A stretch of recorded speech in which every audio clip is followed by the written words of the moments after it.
மாண்புமிகு தமிழ்நாடு முதலமைச்சர் தலைவர் அவர்களுடைய வழிகாட்டுதலின் பேரில் மயிலாடுதுறை மாவட்டத்தில் கடந்த 7-8 தேதிகளில் பெய்த கனமழையின் காரணமாக மயிலாடுதுறை மாவட்டத்தினுடைய பல்வேறு பகுதிகளில் குறிப்பாக நெல் அதிகமாக கனமழையின் காரணமாக பாதிக்கப்பட்டிருக்கிறது.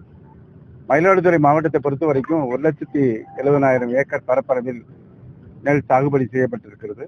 இதுல குறிப்பா பாத்தீங்கன்னா அறுவடைக்கு தயார் நிலையில் இருந்த 18,000 ஏக்கர் பரப்பில் இருக்கின்ற நெல் முழுவதுமாக பாதிக்கப்பட்டிருக்கிறது. அதற்கான கணக்கெடுப்புகள் இன்னைக்கு நமது மயிலாடுதுறை மாவட்ட ஆட்சித்தலைவர் அவர்கள் தலைமையில் இங்க இருக்கின்ற மாண்புமிகு மயிலாடுதுறை நாடாளுமன்ற உறுப்பினர் அண்ணன் சே. ராமலிங்கம் அவர்கள், மாண்புமிகு நமது பூம்புகார் சட்டமன்ற உறுப்பினர் திரு நிவேதா முருகன் அவர்கள், மாண்புமிகு சீர்காழி சட்டமன்ற உறுப்பினர் திரு அண்ணன் வழக்கறிஞர் பன்னீர்செல்வம் உட்பட எல்லோரும் நேரடியாக இந்த பாதிக்கப்பட்ட நெல் போன்ற கடலை பயிர்களை பார்வையிட்டு வந்திருக்கிறோம்.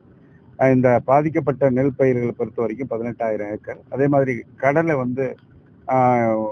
அந்த பயிர் செய்யப்பட்ட ஒரு வார காலத்துக்குள்ளாக கிட்டத்தட்ட ஒரு 1000 ஏக்கர் பரப்பளவு பாதிக்கப்பட்டிருக்கிறது. இந்த பாதிக்கப்பட்ட அனைத்து பரப்புமே அனைத்துமே உரிய வேளாண் துறை மூலமாக ஜேடி அவர்கள் எல்லா பகுதியிலும் கணக்கெடுக்கப்பட்டிருக்கிறது. மாண்புமிகு தமிழக முதலமைச்சர் அவர்களுடைய கவனத்துக்கு கொண்டு செல்லப்பட்டு பாதிக்கப்பட்ட இந்த பயிர்களுக்கான இழப்பிற்கான நடவடிக்கை மேற்கொள்ளப்படும் என்பதை தெரிவித்துள்ளேன்.